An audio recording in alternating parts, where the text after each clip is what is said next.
My name is Perfect. Thanks, Anna. My name is Wendy Bravo. I'm the manager for Decolonize U at Honor the Earth. I am a detribalized, reconnecting, and reclaiming Indigenous relative from the global South. My pronouns are she, her, hers. And before I get into what we have in store for you today, some brief housekeeping notes.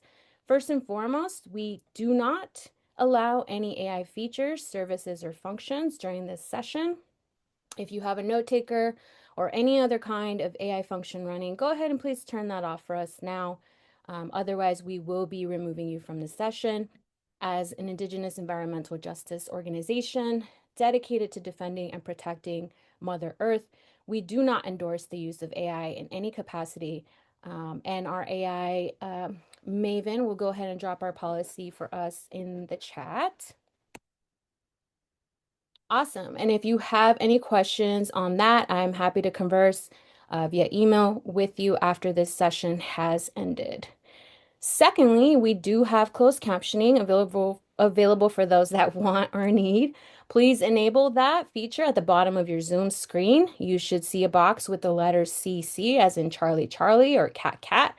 If you have any trouble activating that feature, please do let us know in the chat. Our amazing IT director, Anna, is running support today, so we are happy to support with that.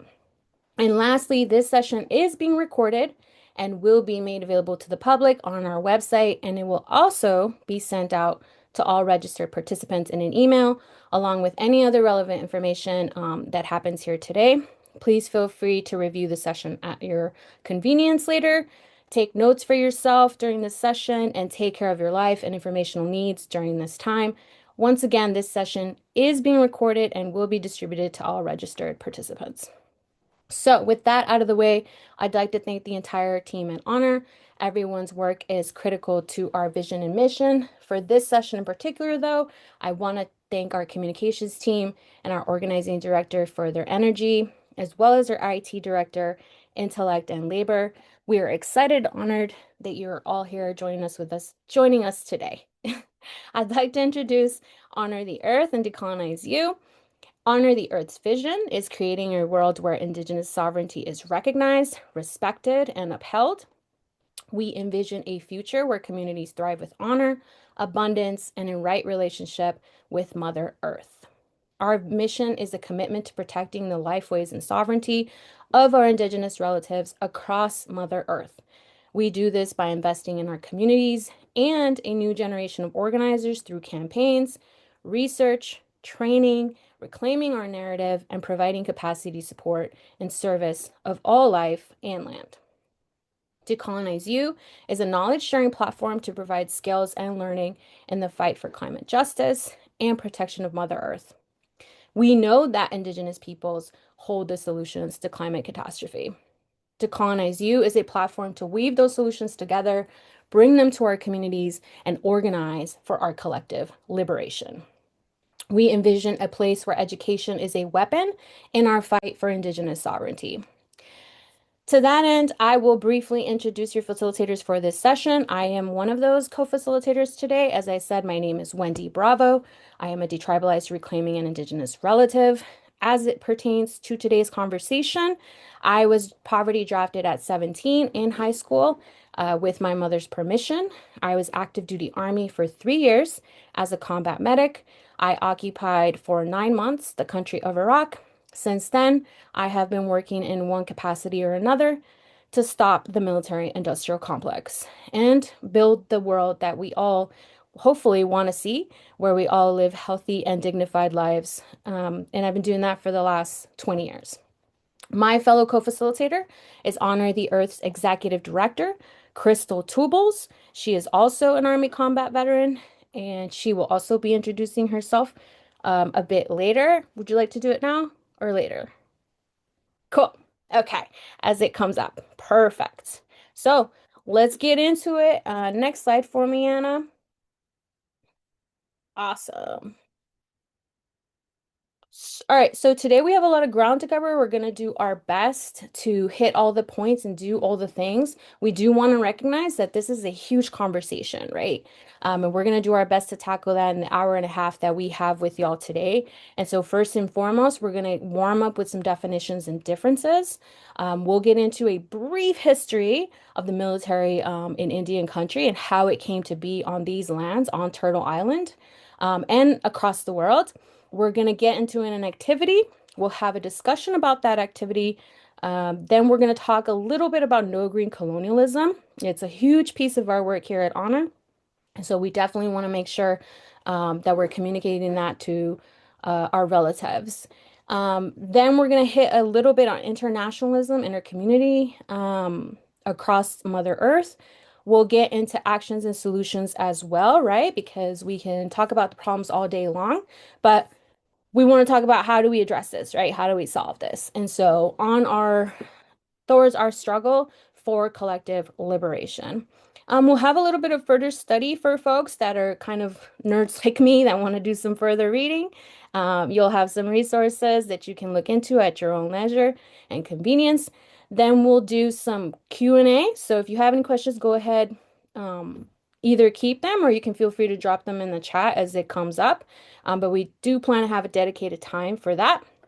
Then we'll have a closing out and we'll have an exit survey for you. So we always want to hear what we did well, what didn't go well for you, and what you're interested in seeing. So please be honest with us about that, and we'll drop a link for that at the end for us. Next slide for me, please, Anna. Awesome. So we'll begin with a quick warm up. If you would please in the chat, what words come to mind when you think of militarism? Go ahead and drop those in the chat for me, please.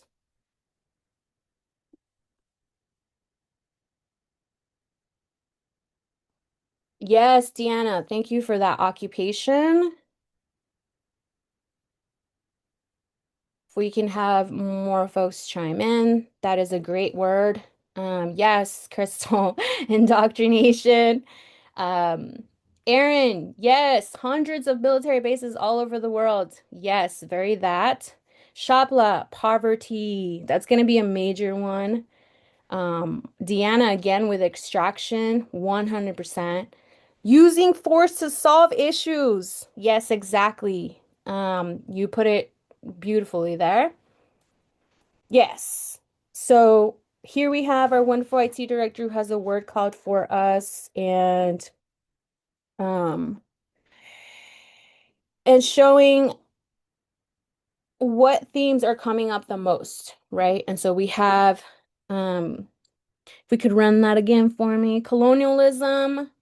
That's a real good one, Labante. Thank you. Joseph, world's largest polluters. Okay, you know what? I think we're done here. I don't I don't know that we need to be here. It seems like this group has it. Yes, exactly. Thank you, Joseph, for that. Um, yes, y'all are doing amazing. This is exactly what we're looking for. So that's all our word cloud right there. Well done, everybody. Thank you for that.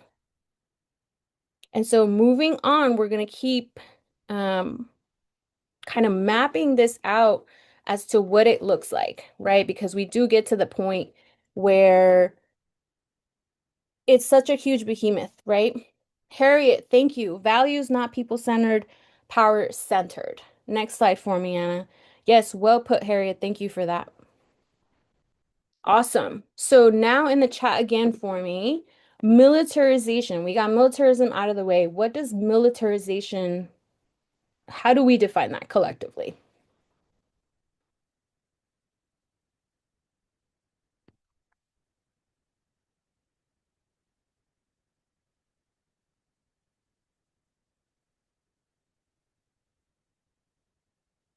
Okay, don't everybody chime in at the same time. But we do define it, right? Like you look at militarism, right? That's the concept, that's the theory, right? So what is militarization, right? It's a verb. So it's the process, right? And so what does that process look like? let's look at the military-industrial complex. How does that get mapped out? Any guesses as to what the military-industrial complex is? Ash, thank you. The process by which military culture is entrenched in our society. Exactly that. Aaron, putting soldiers and cops in a position to surveil and punish people. Exactly. They're the enforcers. Yep. That's exactly what it is, right? And so now let's talk about why we're all here today. Anna, Palantir, exactly. That's part of the military industrial complex too. So good job, everybody. This is exactly spot on, right? And so why we're all here today, we've come to talk about demilitarization. Any takers for demilitarization? How would we define that collectively? And there are no wrong answers, really. So please feel free to, don't be shy to like chime in the chat. Shapla also chiming in with structures that enable colonialism and capitalism. 100%. Yes. Yes. Very much that. Next slide for me, please, Anna.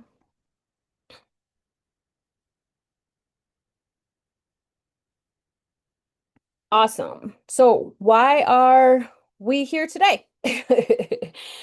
Let's go ahead and take a quick look at some definitions. So, as I said previously, for example, we see militarism, and y'all have identified it beautifully, tangibly show up socially through the militarization of police, federal agencies, schools, and the border.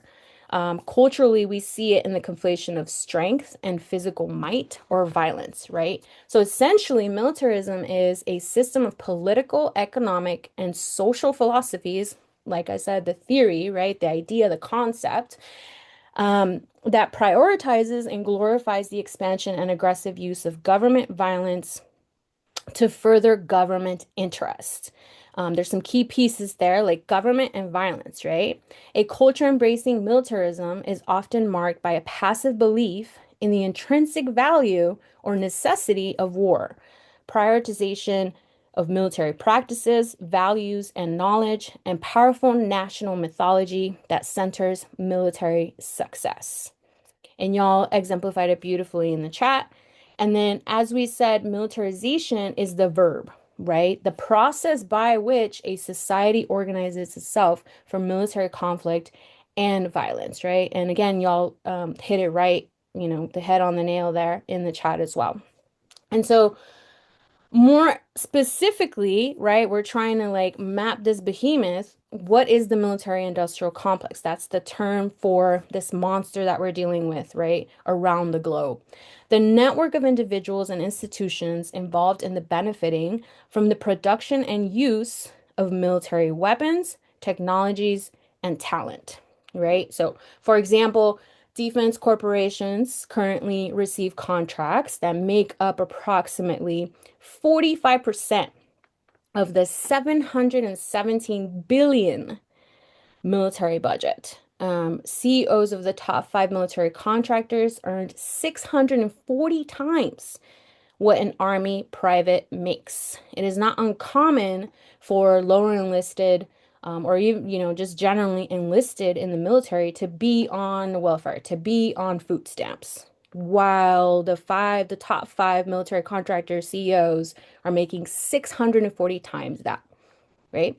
The Department of State brokered a record-breaking 75.9 billion, sorry, with a B, in weapons sales deals last year, and this was 2024, and the Department of Defense has transferred at least 5.4 billion in military equipment to state, local police agencies.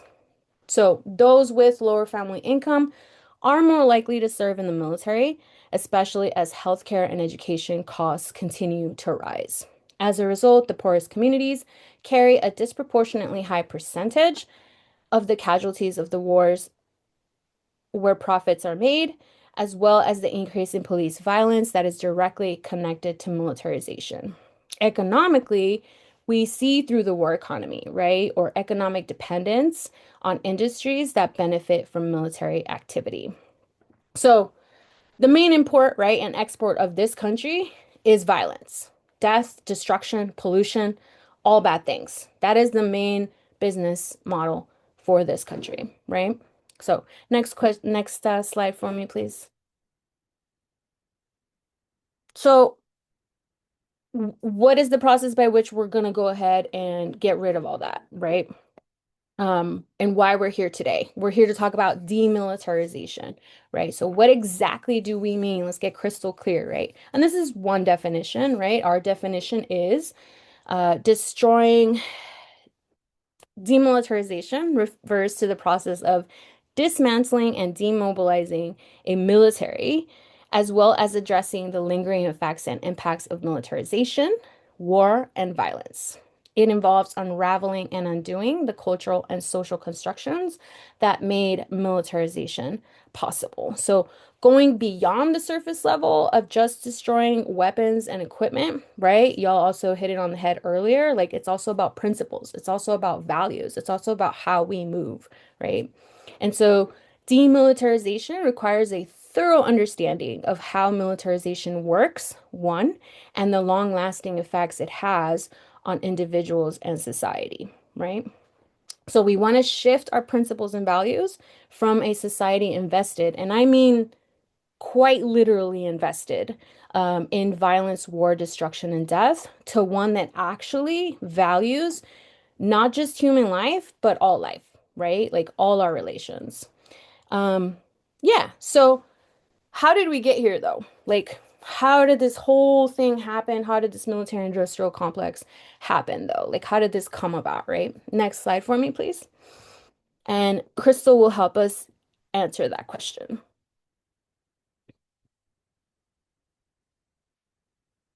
Yes, thank you, Wendy. Go ahead and go to the next slide. Um, Wait, did you already define demilitarization? Yes. Okay, perfect. Okay, perfect, perfect. So thank you, Wendy, for presenting all of that and like how we see this play out today, all of the impacts. We'll dive deeper into how we see things play out today, especially moving into um like an internationalist framework and a politic that we hold here at Honor. But I think Wendy said it best is like, where did this all begin? And I think people often we know today where how militarism impacts our daily lives. We see it around us. We know the surveillance. We understand the training of police, ICE agents. We know that we are stuck in forever wars. We know that our budget reflects violence, and that's what we value because budgets are moral documents. And so we know these things, right? But I think what's often forgotten and what we always overlook is like, where did all of this start at, right? And so for me, I always go back to like how the US military was founded, and it was founded in response to Indigenous resistance, right? And so during the Civil War, there were several wars fought before that. But during the Civil War, they were having to respond to Indigenous resistance. So from the day that settlers started to put feet on our land, and come here to Turtle Island, we've been resisting, right? We've been trying to protect our lands, our homes, our territories, the land, the air, the water. We could argue that that is when land back resistance started. But what happened during that time is because of the sheer level of resistance, we have to go back to like understanding the doctrine of discovery. So way back 1400s, the papal bulls were passed. The doctrine of discovery came from that and basically said, any lands that an explorer discovers that does not have Christians on those lands can be claimed on behalf of a kingdom or on behalf of the queendom, the sovereign, right? And so our lands were quote unquote discovered, right? Despite us living here since time immemorial. And so our lands were claimed on behalf of kingdoms, queendoms, the sovereign. And we started to resist, you know?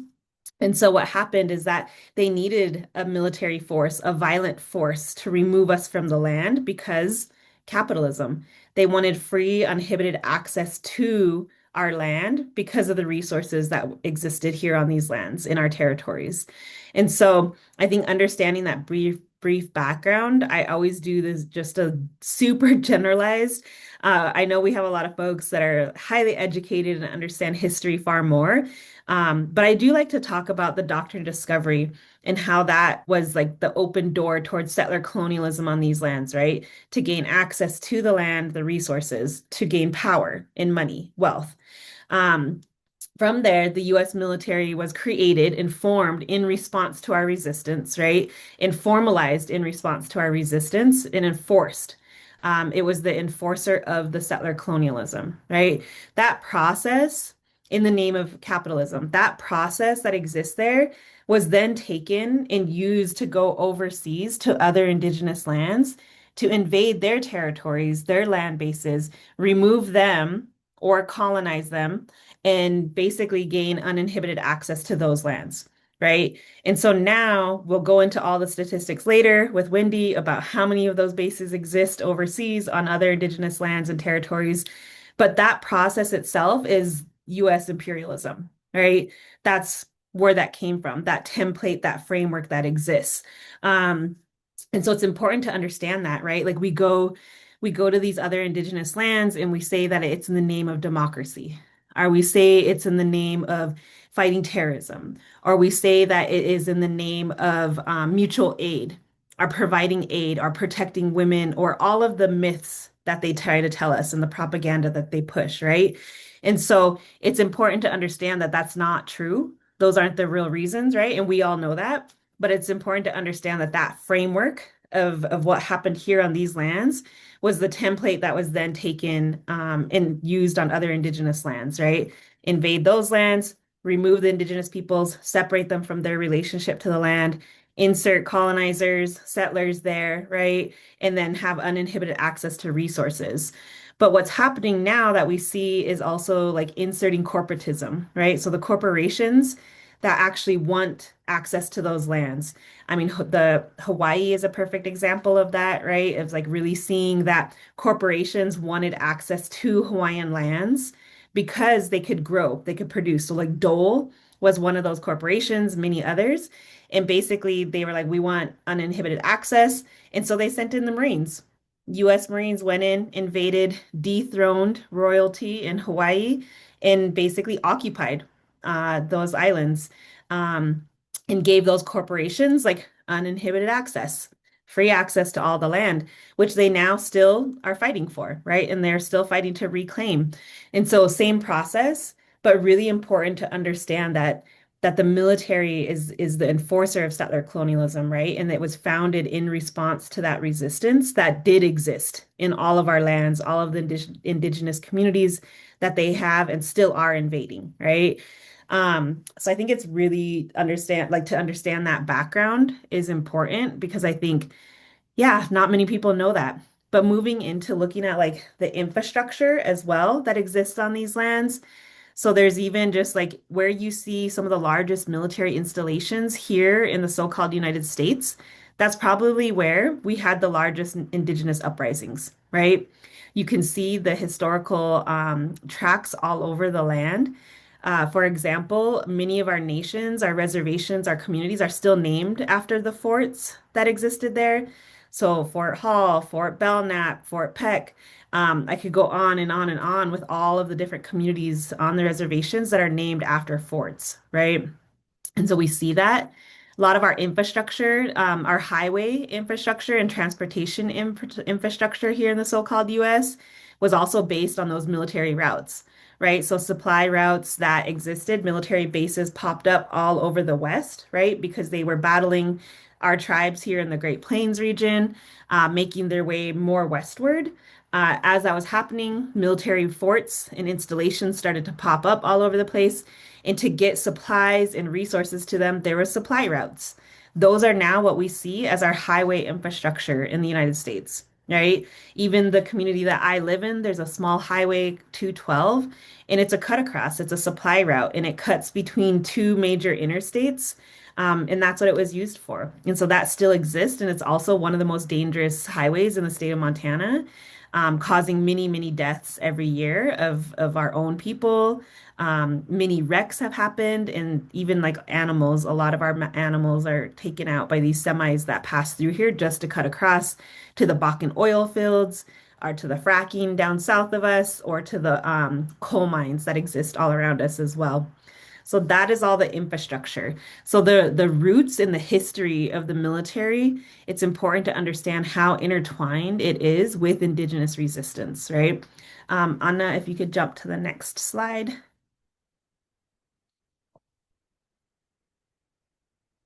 Thank you. Just grabbing my notes here. Okay. Um, so for this one, I think Wendy and I are going to move into some Q&A. And so want to pass it back to you, Wendy, to really get into these, yeah, just get into the roots of this. Both of us have been facilitating these conversations for quite a while. But I think like when we are able to engage back and forth, it really pulls out a lot of information that if I'm just presenting doesn't always get pulled out. So gonna have question and yeah, go back and forth with some questions here. Thank you for that, Krystal. I appreciate the infrastructure piece. I'm hoping you can intro yourself a bit more and also speak a bit about like the complexity of being a Native woman and also like having served Empire. Yeah, thank you for that. So apologies, everyone. I'm Krystal Tubal. So I'm Oglala Lakota, Northern Cheyenne. So I was born in Pine Ridge, South Dakota, raised primarily here on Northern Cheyenne territory in southeastern Montana. Yeah, and I'm also a veteran, served for 8 years in the Army, deployed in 2009, 2010, but obviously quickly came to the realization that that was not the space for me. And yeah, and also having gone through that experience was really what led me to my politic and actually was some of my first political home in developing out my politics. But I appreciate the question too around, yeah, just like what does it mean to be a Native woman or a Native person and to have enlisted by choice, right? Or well, what we think is choice, and to have served as a tool of empire, right? And to have been used in that capacity. I'd say it's a really complex thing that I don't feel like much people are speaking about, most especially in Indian country. So what happened historically to get to this point to like explain what my stances are around this is really that you know, during this whole era of like boarding schools and placing us on reservations, right? We were placed on reservations. The military placed us there near military installations and they held us there. We weren't allowed to hunt. We weren't allowed to provide for ourselves. We weren't allowed to protect our territories, um, protect our communities, our people. And so basically, it stripped our men of their roles and it stripped our women of our roles. And so, when it came time, when the US military knew exactly what they did, that there was these peoples who were very strong warriors who resisted and who were actually responsible for the US military being created in the way that it was, then they actually targeted our communities. And so they came to our communities and they told us, if you, and especially our leaders, right? They targeted them and they basically told them, if you have your son serve in this war or enlist, then we will return some of your land. And so our leaders at that time, not understanding how manipulative and these peoples are when they say things, they don't actually mean them. And that's a new concept that was introduced to us at the time, believed that. Like if we serve, we can get our land back. And from the start, it was about protecting our land and reclaiming and maintaining that relationship. And so they did. They allowed their children to go off to war and to serve in the US military. And so from that point forward, um, that was the only thing that oftentimes our men had as roles, as ways to be warriors. You have to understand they had seen massacre after massacre. They had seen their people being almost eradicated. They had seen their people live through smallpox infections. They have seen, and most of them not survive, right?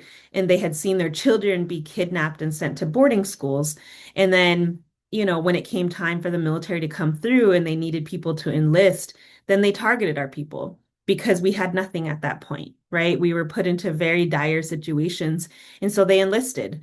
Um, But I think another point to pull out from there too, before getting to like where my stance comes from and what that's like, is really looking at like boarding schools. And so getting into that, settler colonialism was an especially violent and atrocious act. We know that, we witness it, we're witnessing it in real time currently, right? And so we know how especially violent that is. And I think during that time, we were resisting and we were fighting back. And what happened though is we were winning different points. So I could point to the Battle of Little Bighorn, in which my people, the Lakota, the Cheyenne, and the Arapahoes defeated, General Custer on the battlefield. And to date are the only military to have defeated the quote unquote US military on their supposed own soil, right? And so that existed. But what happened during that time too was that because we were fighting back so strong, basically the one singular way that they could really impact us and prevent us from having a future and to get what their goal is, which was to remove us from the land so they could have access, was to kidnap our children, right? And so there is no future of a people if you don't have children, right? They hold our future, they are our future. And so they kidnapped our children. But during that time, there was boarding schools that were set up near these military installations all across the country, right? And so what they were trying to do is send our children to school. They were trying to assimilate them, but those schools were near their own homelands. And they realized that was not effective. And so what they instead did is they shifted over to boarding schools to send them across the country to different lands, different territories. And so the Carlisle Indian School was one of the first boarding schools to have been opened. That was opened in 1879, just after the Fort Robinson outbreak. That was after several different massacres that happened here in my own territory. But the Carlisle boarding school was opened by Lieutenant Richard Pratt. Lieutenant Richard Pratt had started off in the military, guarding prisoners of war, right, at Fort Marion in Florida. So my own people, the Northern Cheyenne, after the Sand Creek Massacre, were taken. They were kidnapped from their own territory, put on a train, and sent all the way to Florida, a territory that was completely unfamiliar to us, in conditions that we just were not used to. And so they sent them down there. And some fun side fact is that's actually where ledger art came from, was that the prisoners who were in Fort Marion, there would be, Christian women that would show up to the military or to the prisons, and give them ledger books so they could draw and do things. And that's actually the first instance of the ledger art that now exists today in Indian country and is like one of the most popular art forms, like contemporary art forms that we have. Um, and so that started at Fort Marion. But Lieutenant Pratt was in charge there. And what he had seen was that, one, we are actually intelligent. Prior to that, we were subhuman and not intelligent, right? We were to only be defeated and killed, eradicated.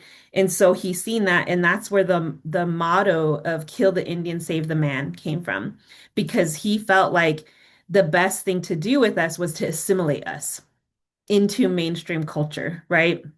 And so, what he did is he took the format, the military structure, the way that soldiers get indoctrinated into militarism, into that thinking. He took that framework and he took the physical activity, the uniformity, all the discipline. He took all of those and he started Carlisle Indian School using all of that structure, right? The discipline, shave your head. There's no uniqueness. You're all uniform. You all move in the same way. You don't ask questions. You just do what you told. You follow orders, all of these things. And so he took that format and they kidnapped our children and took them to those places. And we're talking like children, babies, 2 year olds, 3 year olds, 4 year olds. And so it's important to understand that. And a lot of that was a collaboration between the church and the military, right? And so a lot of the times the priests and the sisters and the nuns were the ones that were inside of those schools, like taking care of, quote unquote, if that's what you can call it, our children. And then it was the military that was actually funding the schools themselves. So during that time, the boarding schools and reservations all fell up underneath the Department of War. And so if folks are tracking what's going on currently, here in the US, We are now no longer the Department of Defense anymore. We have, again, the Department of War. So Native folks, we're no strangers to that language, and we're no strangers to belonging to that department either. And so historically, that's where boarding schools came from. And that actually was probably the single most effective tool of settler colonialism that happened and was used on our people. And it, to this day, our people and our communities are dealing with the healing that we need to heal with and the impacts in our communities of boarding schools. And so it's a very, very effective tool.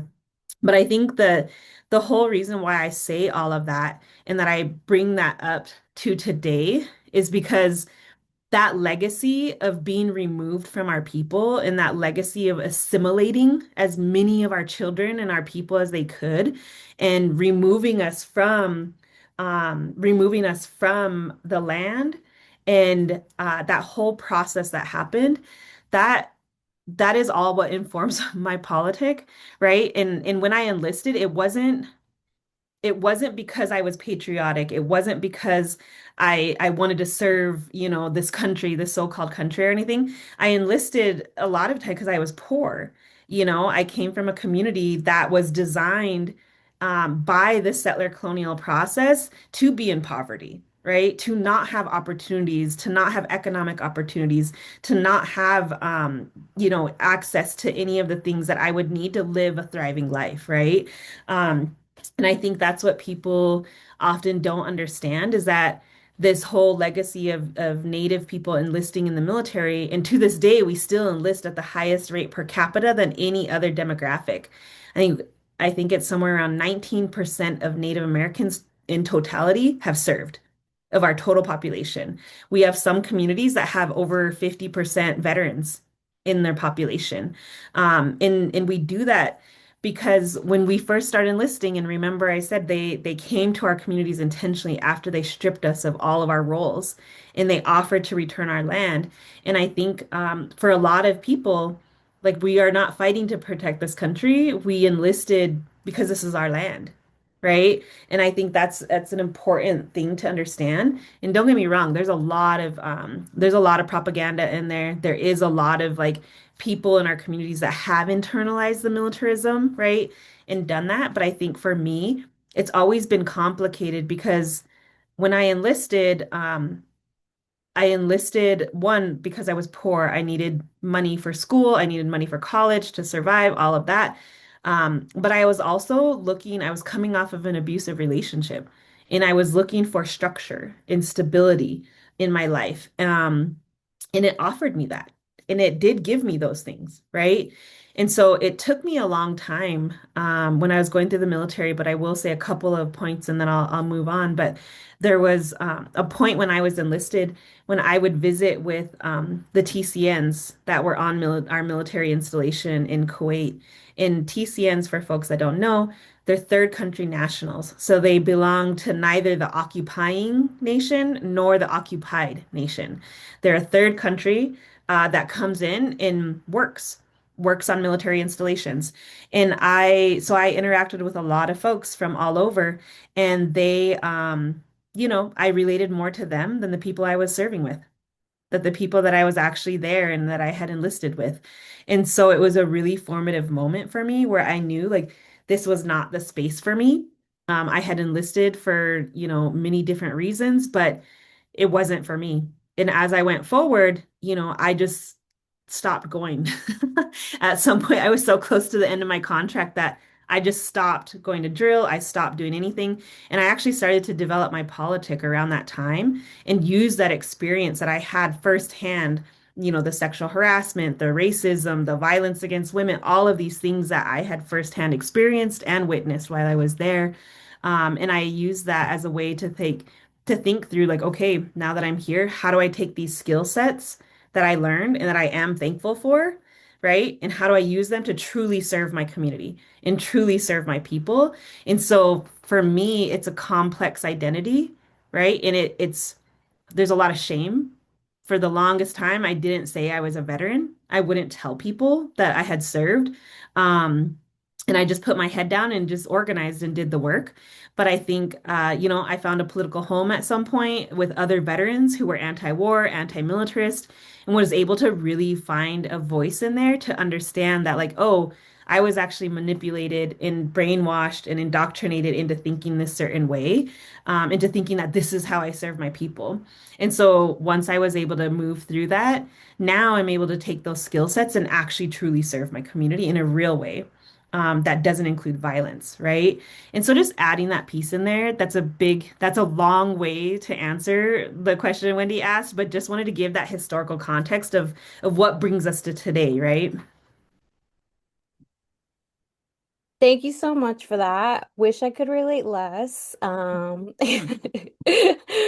honestly, yes, the same goes for me in terms of like poverty, right? There is a critique around um like pedestaling veterans, and I think it is a valid critique, right? But I think like me personally, the only veterans that I respect are anti-imperialist veterans, right? Like we got handed a shit situation, we turned it around, and now we're trying to like actually serve the people, the actual people, right? And so I think that that's important to like understand for this conversation. I appreciate that you brought up like the boarding schools and how that factors into, as well as the infrastructure of this so-called United States country, colonial project, really. Um, I also want to, two more questions I want to get into, especially as we're coming into winter. How is that like a relevant season of historical significance for Indigenous peoples of Turtle Island? Yeah, thanks for that, Wendy.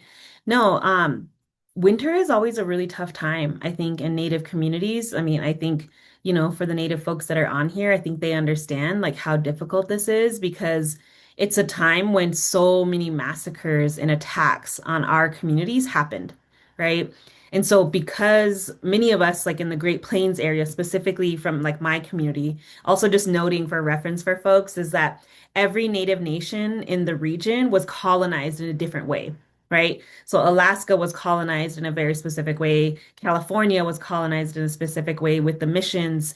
The Great Plains region and nomadic tribes, and nations with the large land bases, like we were colonized through the treaties and through very specific means, right? Um, and so whenever I talk, just so folks know, I'm typically referencing my own region, which is like Great Plains, Rocky Mountain region, where a lot of the tribes were nomadic, right? And so we had access to buffalo. And so for us, we would follow the buffalo in the summer. That was our food source. That was our relative. That was our relationship. We would follow them during the summertime. But in the wintertime, we would camp, right? We would be stationary. We'd set up winter camp, and that's where we would spend, a lot of time, and we would just be there. That's the time when we told our stories, we passed down our teachings, things like that.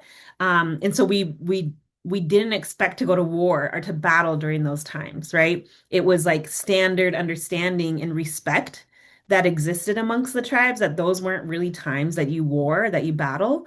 Um, but the US military has no morality, they have no ethics, they have no principles. And so they would attack you whenever. And they knew we were at our most vulnerable and our weakest during that time, right?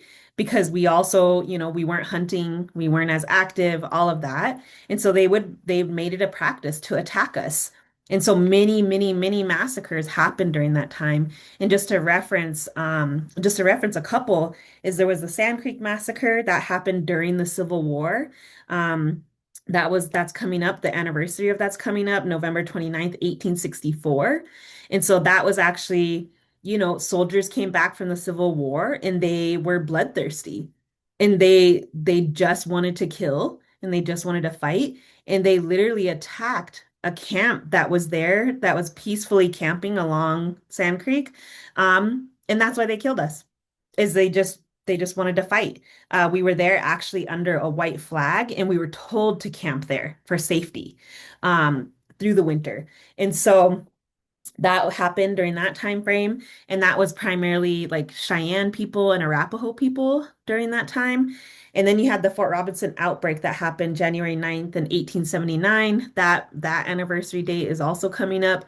that was when Northern Cheyennes, because of the Relocation Act, were removed to Oklahoma, Indian Territory, where all nations were supposed to be squeezed into a small piece of land. And so they removed our people, but our leaders basically said, like, we're going home, whatever happens, no matter what, like, we'll die trying or we'll go home. And they made those decisions for us. And so today, my people actually have our land base because we actually came home. And there was a huge outcry because of the amount of violence that we experienced just trying to get home.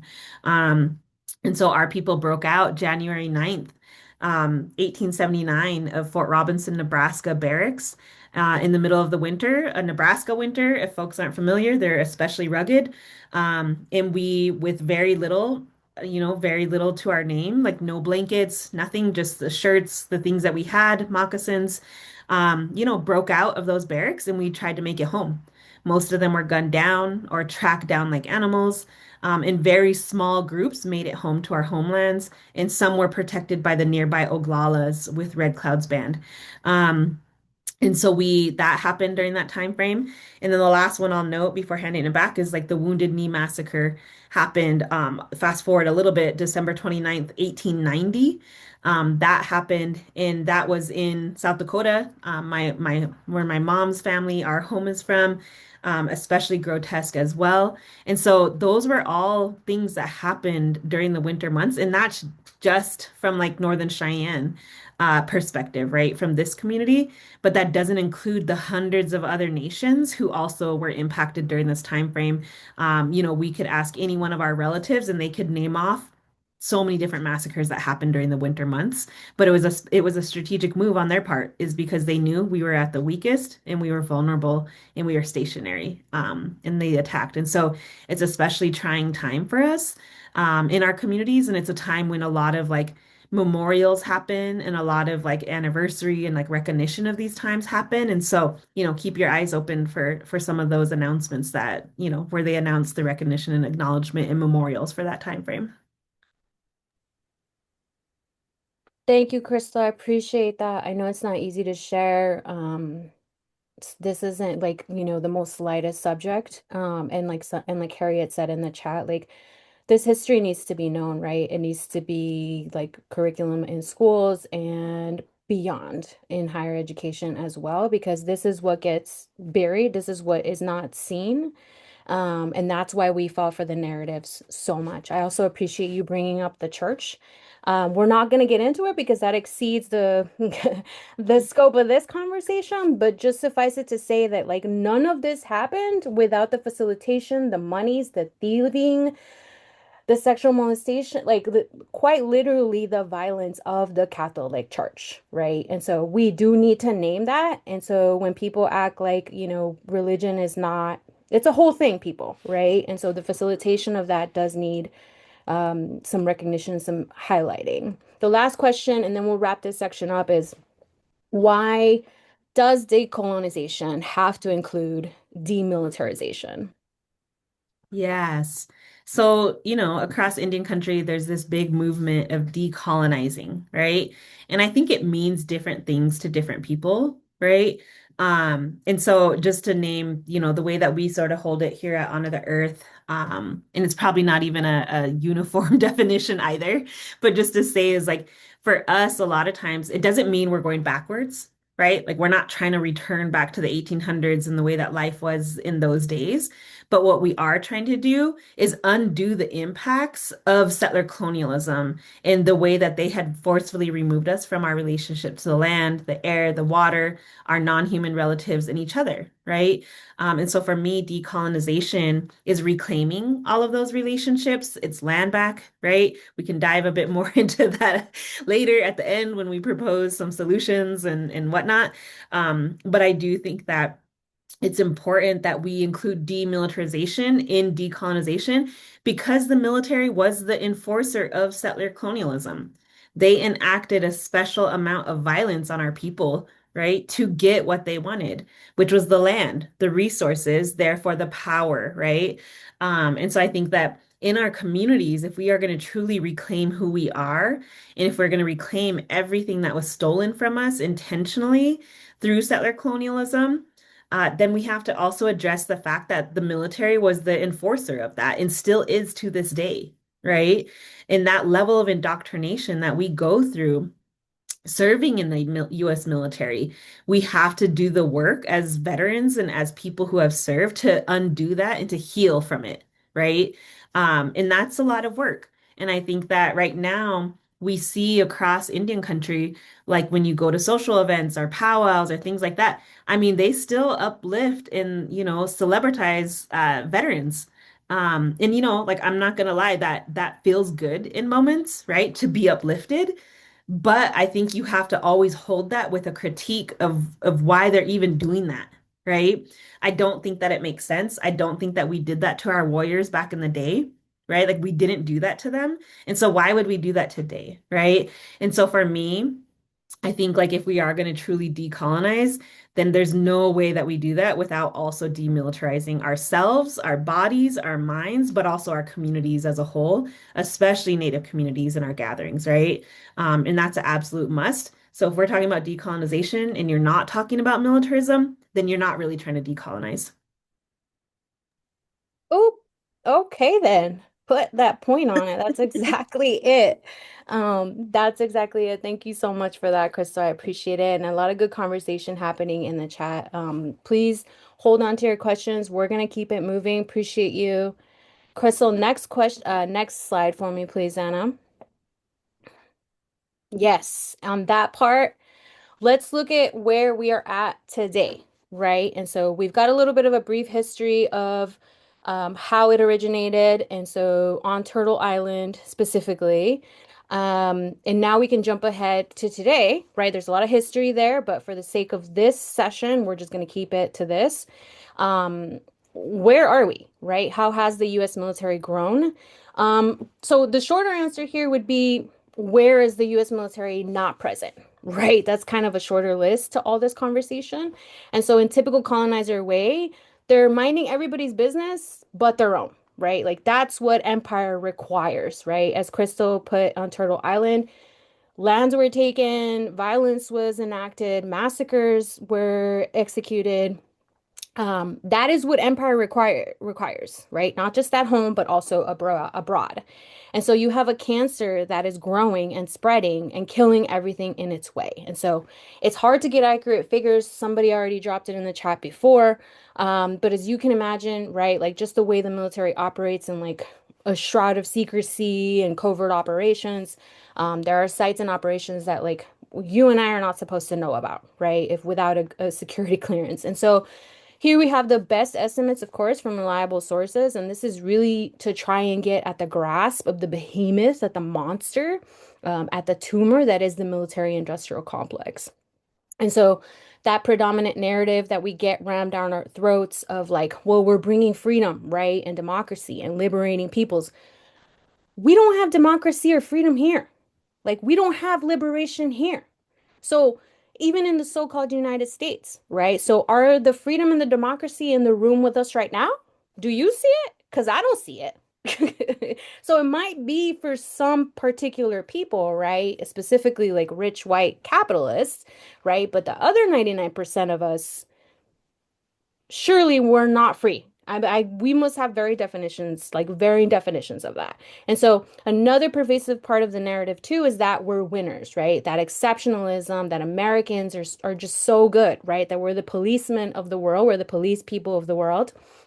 We're very much not, right? As Krystal pointed out previously, like it takes a lot of moral courage, it takes a lot of moral conscience to actually jump from, hey, so we're the baddies, right? Like at one point I thought that I was a good person, right? I thought that I was doing a noble thing, a patriotic thing, and this is, and now all of a sudden, given what I've seen, given my political analysis, given what I've been through, given connecting the dots, the racism, the sexism, the misogyny, et cetera, hey, so hold up, we're the baddies, actually, right? There's a significant amount of moral courage to make that jump. And speaking for me personally, I am a lot more proud of the service that I have today to the actual people, to my actual people, and I speak as a collective, the royal we, than actually when I was in the service. And think about where that's coming from because I was a combat medic. Like I worked in the operating room. I was saving lives, right? But that also means that why did those lives need saving though? Right? Because violence was being enacted, right? And so the United Statesian colonial project not only kills, but it also destabilizes people, right? Economy, the land, all of it. So before they are formally there, when they're formally there, and after, right? The US colonial project has not won a war in 80 years. 80 years. And yet you still, I mean, one would argue that even at the origin, like Krystal has said, they have not won, right? Indigenous peoples are still here. There are still sovereign nations, right? We haven't gone anywhere, right? We're still here and we're still fighting. And so if you want to really want to take it back, we could take it back to 1492, right? And somehow you have people believing that like we won in Vietnam, we won in Turtle Island. Let's start there. Let's start the conversation there. And so I don't want to be misconstrued as saying that like it would be okay if they won. It would be all good. No, that the mic would be justified. That's not what I'm saying at all. But I'm just saying that that's what you could offer when people are bringing up that American exceptionalism, that superiority, right? That manufactured narrative, that propaganda. It's categorically false, like categorically. Dismiss it out of hand, period. That manufactured chaos, that instability, it helps and feeds the mic. It's the mic business model. That's what we do in this country, right?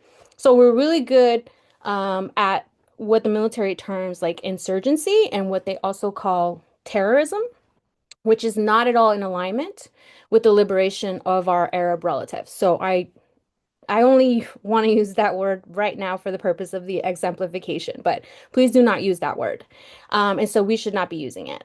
What most people are doing when invaded by the military of an imperial settler colonizer is defending themselves. Like if somebody showed up to your house right now and was like, let's go. And we're seeing it real time, right? With the abductions and the deportations of people, of our relatives, of our neighbors, their families, I mean, they're taking kids out of schools.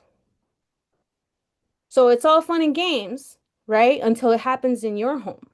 So let's take a look at how much the US spends on losing globally. Next slide, please.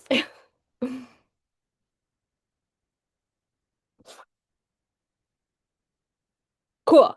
So, how does the military stack up globally as compared with other countries of the global north or, the so-called developed nations? So the US spends more on defense than the next 10 countries combined. So you can see why we call this a monster. You can see why we call this a cancer, right? So these figures themselves are from the fiscal year 2022. And so they are already outdated. I think the latest estimate that I saw was well at 1 trillion with a T and not for the better, right? And that's not even counting like the nuclear armaments, the nuclear energy, all of that, right? It does give us a ballpark estimate of the type of how much it costs, right, to not have nice things in this country and beyond. Because it's not just here in the imperial core and the imperial beast and the belly of the beast that we're suffering these effects, right? That's why we fight. That's why we struggle. So, um, yeah. Next question. Next question. Next slide. Wait, quickly, just adding in there too for folks to Yeah. remember that, like when I said earlier, like budgets are moral documents, right? Like this is what I'm talking about. What we spend money on and what we spend our energy on is a reflection of what we value, right? And this is what we value as the so-called United States. We value war, we value violence, right? The other thing to note is that this budget comes from a discretionary budget, right? This isn't the permanent fund of the so-called US, right? This is discretionary, meaning we have the discretion to not spend this money in these places, right? But our leadership is making that conscious choice. The third thing I'll say is that this does not include Veterans Affairs. So the money being spent here doesn't include Veterans Affairs. So all of this language and conversation and propaganda being pushed forth in the media, in the so-called United States that says we honor our veterans, blah, blah, blah, all of this money doesn't include that. And in fact, every year the Veterans Affairs budget gets smaller and smaller, while this one gets larger, right? So just adding that in there, that like the propaganda that we're being fed is wild. Wild times. Thank you for that. Yes. And so Krystal covered it beautifully. I want to quote here one of the GOATs, the Reverend Dr. Martin Luther King Jr., a nation that continues year after year to spend money on military defense, then on programs of social uplift, is approaching spiritual doom. And I think we're witnessing that right now, right? We're literally the empire is collapsing, fascism is here. This is where we're at, and budgets are moral documents. Next slide, please. Okay, so one of the activities that we love to do to kind of just get a grasp at this behemoth of a thing, of this monster, is the many-legged monster, right? And so this thing is so big, and I'm sure you've seen, you're getting a sense for it. I mean, we live in it, right? It's hard, right, to get a scope of the militarism. It's hard to get a scope of the mic.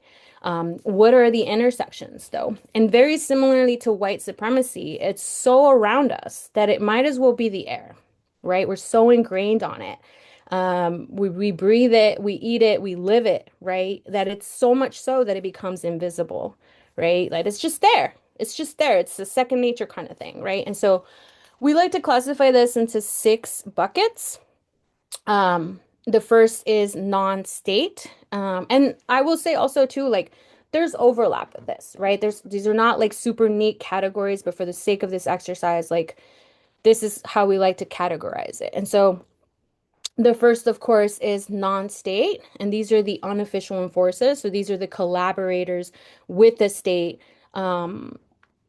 yeah, that are working with them under the mic, right? They're not formally the mic, perhaps, but they're working with it, right? The state, of course, that's a more formal entity, the government. We've talked a lot about them today. And we have private for profit. And these are the money makers, right? These got the shareholders, they're lining their pockets. Like this is their bread and butter. This is their meat and potatoes. This is where they get their dividends, right? They're interested in chaos. They're interested in destabilization, right? And then, of course, the most obvious one, the most visible one, right? The one that we're spending a lot of time talking about today, the actual military, the actual enforcers, right? The actual henchmen, the actual mercenaries for hire, the ones that like we're out there and we're doing the thing, right? Um, and then number five, cultural, right? Like the theory, the concepts, right, that are normalizing militarism, right? That are making sure that we live it, that we breathe it, that we accept it, that we normalize it, right? And then lastly, because we are an Indigenous environmental justice organization, we always have to make explicit the environmental aspects, right? Our home, the earth. How is it affecting our ecosystem, our home, our backyards? Next slide for me, please.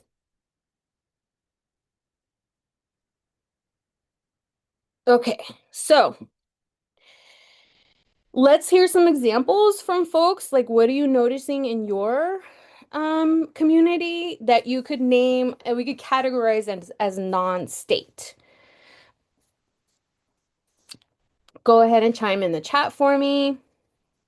Just some examples relevant to your positionality, relevant to what you're witnessing, what you're seeing, what you're witnessing today.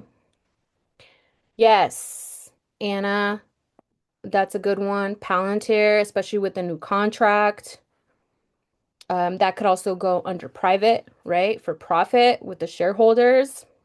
Harriet, yes, military worship at sports events. That's a good one too. It can also go under cultural and non-state. But it just goes to show you like how much of this is normalized, right? And a lot of people don't know that the Pentagon, DoD, or Department of War, whatever, has a PR budget, right? They don't really like to taunt it. And if you go digging actually for the numbers, it's going to be hard for you to get an actual estimate. That's by design, right? And so, like, thank you, Harriet, for that. I appreciate it. And then, of course, Krystal said academia. Yes, 100%. Academia plays a huge role in the non-state. Shapla, yes, thank you so much for resurfacing that institution. Evangelical school, churches supporting the military, 100%. I mean, we saw that it goes way back, right, to like the originating of the military industrial complex. Deanna, yes, schools, 100%. Both public and private. Mhm. Charter, you name it, it's in the curriculum, right? Like from the very first time that we walk into the classroom, we're doing like the Pledge of Allegiance. Mhm. Anybody think that's kind of, I don't know, weird? I don't, right? Like it's just every day of these children, right? School system is such a good point, Deanna. Did you want to chime in, Crystal? No, no, no, go ahead. Okay. Shapla, yes, miseducation, that's exactly what it is. Skelly, that's a great. Okay, let's get into that clarification. So, the non-state is, as the name implies, and as folks have said in the chat, places like academia, so like universities, schools, um, The best way that I found to to mhm. like define non-state is by reasonable deductions. It's so it's really like what is like it's not the military itself, right? Which is Yeah. another thing. It's not the government, right? So there's like the state is like the government, right? The US federal government. So it's not those entities. It's not the actual military. It's not cultural. And it can be. There's some intersection there, right? But cultural is like where we're talking about movies are what is like the cultural norms that exist in this country, right? So it's not necessarily that. And it's not the environmental impacts. And so non-state are all the other players that benefit and not necessarily benefit in money because that's private and for profit, right? But they benefit from the US military and they support and endorse and uplift the US military in different ways, but they are not the other things. And so, like academia, like Wendy said, doesn't necessarily like it can fall into making a profit, but typically that's not what academia is doing for when it comes to the military, or it's not cultural, right? And it's not the military itself. And so for me, it's always taking like listing like what are the things I'm thinking in my head and does it belong to one of these arms? And if it doesn't belong to the other arm, it's probably a non-state actor that both benefits and uplifts the military without being these other ones, right? And there's a lot of intersection too, so it's not clear cut like that, but that's the best way I've come to define it. And but that's that non-state one is probably the one that we get the most questions around and like needing a definition around. So I hope that was helpful. Thanks, Crystal. That makes a lot of sense. Yes, process of deduction. That makes a lot of sense. So, moving on to private profit, Anna mentioned Palantir before. That's 100% accurate. We also have academia. There are for-profit schools, and so that's another thing too. That's a whole conversation we can get into, but I'm not going to do it for right now. Um, and moving on to cultural as well, we also said the games, right? Like at sports, the patriotism that happens, the propaganda that happens. Um, yeah. Powwows, color Yeah. guard. Yep. And military, we've pretty much covered it, right? We've spoken about the Army, we've spoken about the Pentagon, we've spoken about the Department of War now that's been rebranded. Yes, Harriet Blue Angel shows. That's exactly it. So that's where those cultural, military, and non-state, actually private, right, interact all at the same time. And you can see how they're like mutually reinforcing and interdependent. Like they all depend on each other to keep this propaganda machine going. The holidays, do you want to say a bit more about that, Crystal? Yeah, like when we look at 4th of July, right? Like the Declaration of Independence, or you look at Memorial Day, you look at Veterans Day, all of those are like odes to the military, right? And they're normalized in just everyday cultural life, right? Exactly. Yes. Thank you for bringing that up. Appreciate that. And lastly, probably most importantly, I would say most importantly, environmental, right? So next slide for us, please, Anna. Yes, Hollywood plays a major role in all of it. So impacts on the environment. I think folks here know some of this, but we just want to make sure that we got this covered. So, most importantly, one of the key takeaways today, if you take nothing else from this session, there's going to be a couple gems. The DoD is the largest institutional polluter in the world, right? So, This really goes unnoticed or unnamed or not made, like not really made explicit, but like any conversation about climate justice, any conversation about like climate catastrophe, that conversation is insufficient if we're not talking about, right, the Department of War as the largest institutional polluter in the world, right? And so, as we've seen too, secondly, we have the largest military budget by far in the world, right? So it follows. There's some differences there because we actually don't have like the most troops, but if you really want to go down a rabbit hole, knock yourself out. It's fun, it's enlightening.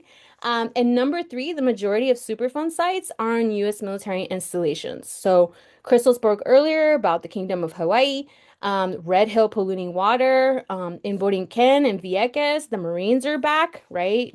Puerto Rico, Borinquen is the only place, well, not the only place, but one of the few places that have fought off the Marines. They're now back, right? They're doing testing again. Korea is another one of those places. And again, the list of where the United States military has not been is a short one, right? Okay, next slide for me, please, Anna. And I'll hand it over to you, Krystal. Yeah, so we're gonna dive in a little bit to like some of our internationalist perspective. Like we know, yeah, we're looking at the numbers, we're looking at the environmental impacts, and obviously a lot of our work here on the Earth is around environmental justice and Indigenous rights and that intersection, right, of all the isms, really, is where we primarily live.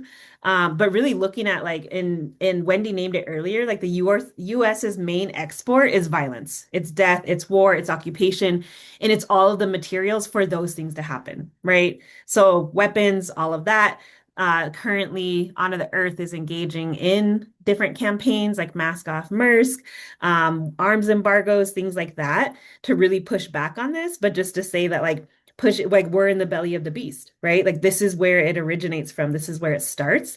And so, being able to organize and push back on that, but like capitalism, this requires and necessitates new markets, right? And so you remember in the very beginning when I talked about US imperialism and the way the empire works is like we have to go into other indigenous lands, invade, remove people from those lands because we need a new market, right? Capitalism demands that.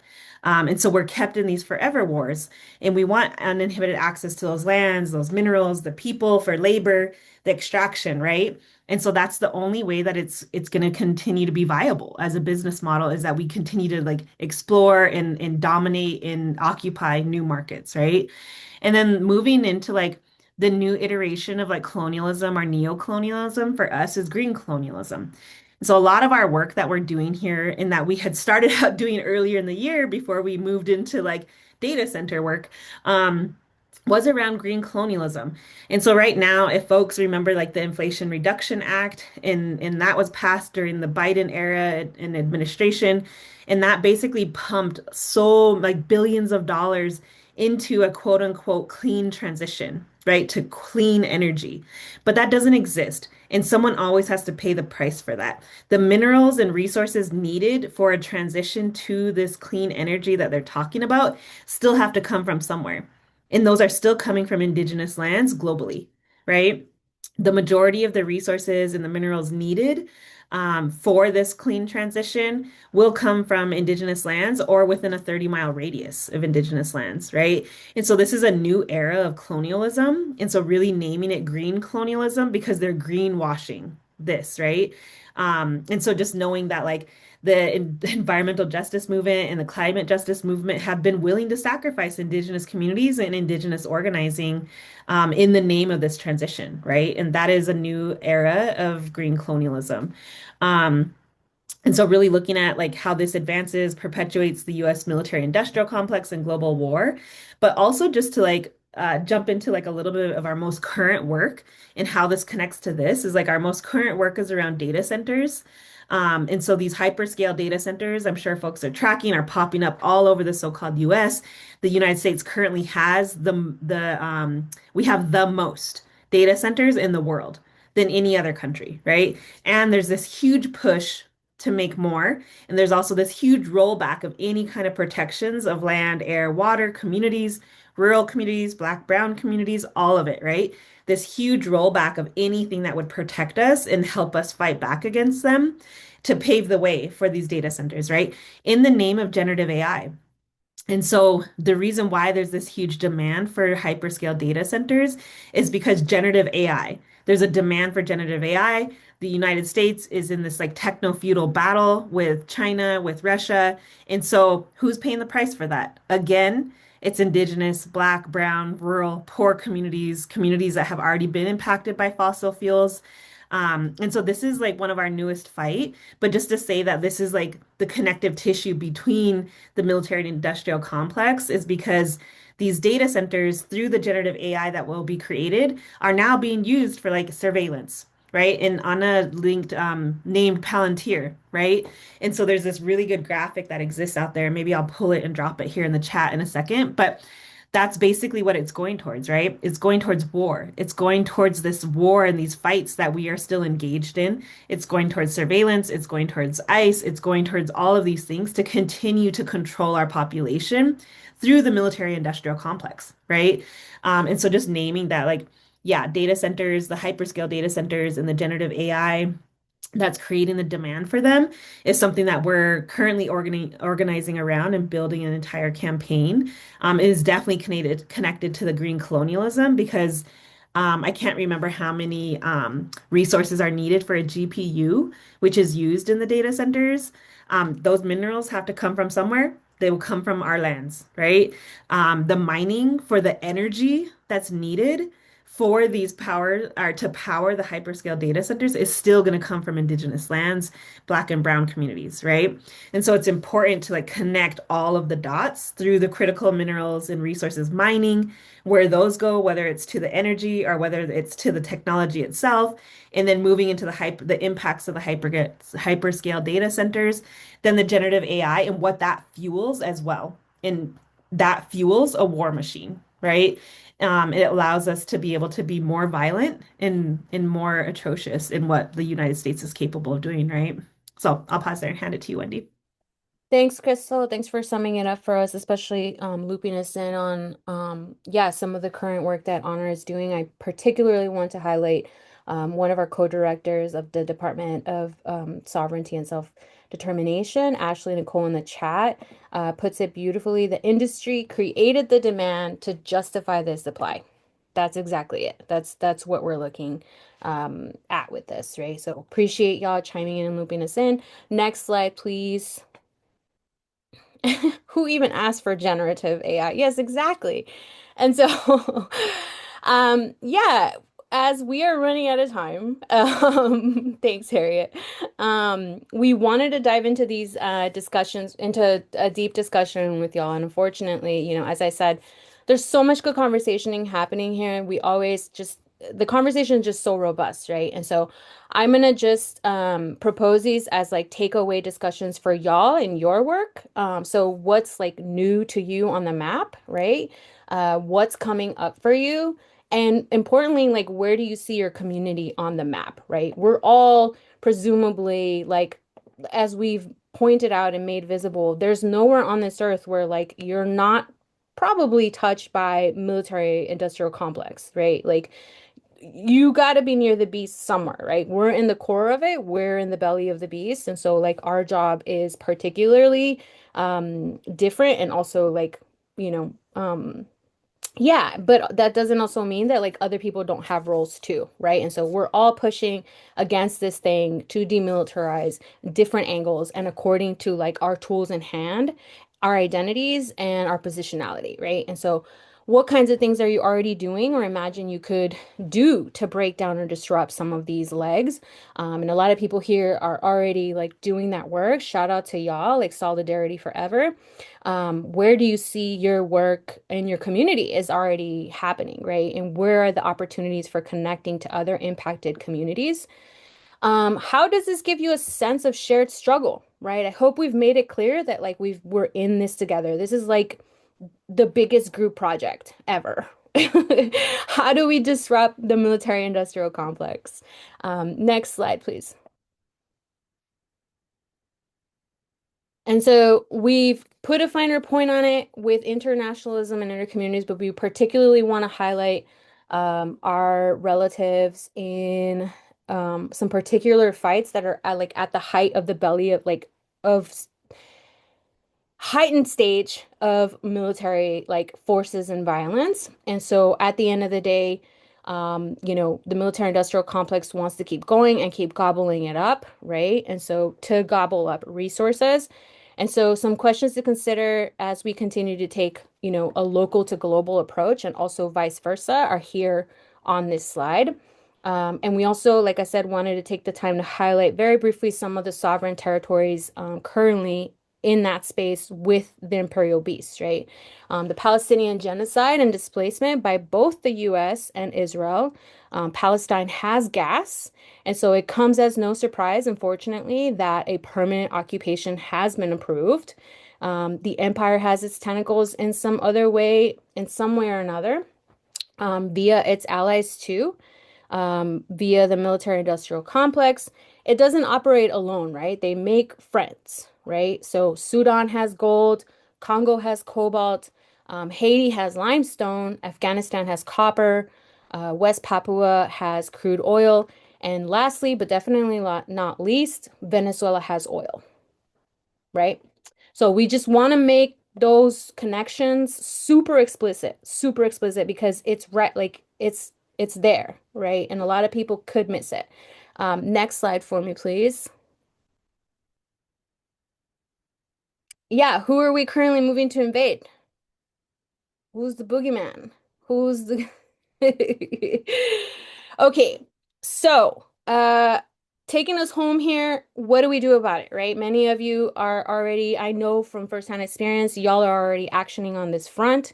Anytime you are divesting and constructing and building the world we want to see, you're doing the demilitarization thing already, right? And it's going to take all of us working at different angles from our own homes and minds to accomplish this. And so first and foremost, land back, land back, land back. If you take nothing else from here today, land back. That's it. That's it.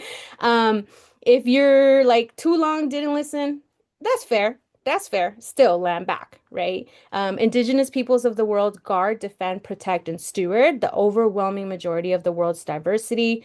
Indigenous peoples hold the solutions to addressing the climate catastrophe. Any climate justice conversation that does not include Indigenous peoples, our Black relatives, and land back is not an adequate solution, right? So rematriation and demilitarization of the land go together and is the primary way of addressing the climate catastrophe. US out of everywhere, there is no future in which the US military exists. So we need to decompose the empire. And furthermore, divestment and demilitarize, right? So what do we mean by demilitarize? We've outlined it, right? Invest in adapting and mitigating for climate catastrophe, right? All those monies that we're spending on the military, let's put it to actually, I don't know, like getting people out, like as just happened in so-called Alaska. Crazy, right? Prioritize, protect, and defend Indigenous sovereignty. Provide robust economic opportunities for youth. So, like exemplary here, as Krystal mentioned, and I'm also an example of this. When we have alternatives for our youth to do constructive, life-affirming, life-sustaining things, they will go and do that, right? We can be warriors for our people. We can serve our people. We can be in community, and put our gifts towards actually doing something noble and of worth, right? And so when I talk about when I get invited into high schools and universities to like do anti-recruitment or just provide like a political analysis that is not usually seen, one of my favorite things to do, I always tell folks because like college isn't for everybody, go into the trades, right? And especially right now with debt and everything, who needs that burden, right? These skills will never go out of style. Electrician, plumbing, construction, growing food, material skills, right? That can serve your community in more ways than one. So really the message there is stop making more of us. Stop making more veterans. Like enough, you know? Um, cool. And then lastly, to wrap it up, if you want to be more of a geek, and also I just found these frameworks particularly useful for myself. The degrowth framework, as well as the Buen Vivir framework out of Abiyala. Go down some rabbit holes on that. They come from academic and indigenous peoples, those kinds of fields, and their criticisms, right, of the consumer and individualistic society. Their proposals for ecological awareness that emphasizes the need to build harmonious relationships with nature, right? And as Krystal pointed out, indigenous peoples are 20% of the world's population, but we protect 80% of the world's biodiversity. Alrighty, next slide, please, Anna. So yeah, landing in and making it explicit our vision for liberation, demilitarization, global collective liberation, life-affirming and sustaining programs equal healthy ecosystems, healthy people, and healthy Earth, right? And within that, of course, a prerequisite for land back is addressing climate catastrophe and rematriation of the land. Next slide for me, please, Anna. Cool. And if you're a geek or you just want some more, time delving into this, I mean, we could go on forever. Here's some further study. Next slide for me, Anna. We wanted to make some time for Q&A, and as always, we got a little crazy. So yeah, if folks want to just quickly chime in the chat, we'll take like one or two. I am available by email as well. I'm happy to field those. So like anything you didn't get addressed here, please feel free. But I think we pretty much covered folks' questions as they were coming up. Um, I'll give a minute or two. We kind of took those on as people were bringing them up. So that's cool. Okay, next slide for me, please. Cool. Thank you for joining us today, y'all. We appreciate you so much. As you can see, it's a big, robust conversation, especially during these times. We appreciate you making space and time. We're going to drop the exit survey in the chat. I'm really curious to see um, where y'all want this conversation to go next. Like, what is your top of mind? And so if we could drop that in the chat, Anna, that would be great. Or I can find it. Here we go. I collapsed all my things. Um, Cool. And then we also want to drop the donation chat. If you like our work, and you like what we do, we would appreciate a donation. We especially ask this of our settler colonial relatives who have privilege. I know redundant. We do, I hope, a lot of good work, right? I believe we do good work. And so, and we've given y'all a little bit glimpse of what we have here today. This is one of those programmings too. This is the training programming here at Decolonize U that I run. And so we definitely want to drop that in the chat for folks. And any last thoughts that you would like to share with the group, go ahead and drop them. Where's my run of show? Here we go. Perfect. Cool. Oop. And we can stop the recording, Anna, I believe. All right.